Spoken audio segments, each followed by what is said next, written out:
Today we are going to start our chapter 8, force and pressure, for class 8. So what do you mean by force? Force is a push or pull. Force is nothing, that is only a push and pull. What do you mean by push?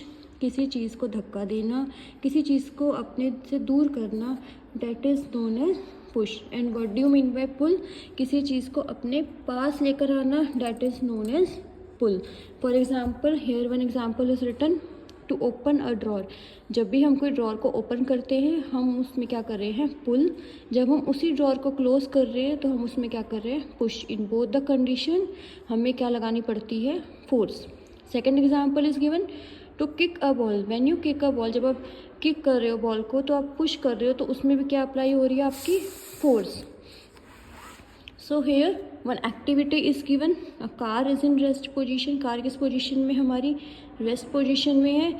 जैसे ही पीछे से push करना शुरू किया, car ने move करना शुरू कर दिया, so this is known as force. So when both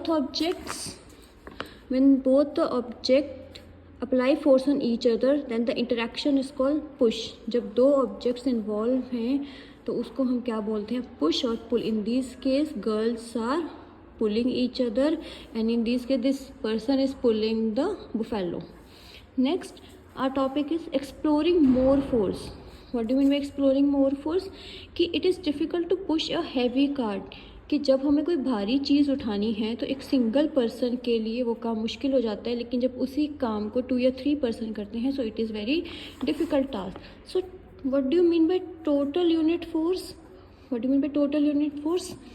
Sum of all the forces. हम किसी भी काम को करने के लिए कितने पर्सन इन्वॉल्व हो रहे हैं, जब उनकी फोर्स को हम टोटल करेंगे तो हमारे पास क्या आएगा, आपका total unit. For example 2 person are involve, each person has given 3 unit plus 3 unit, how it is 6 units. So 6 unit is equal to total force.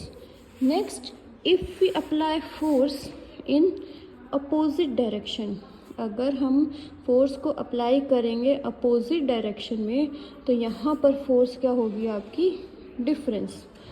This is in the case of you are applying force in same direction. This is in the case of same direction, this in the case of opposite direction.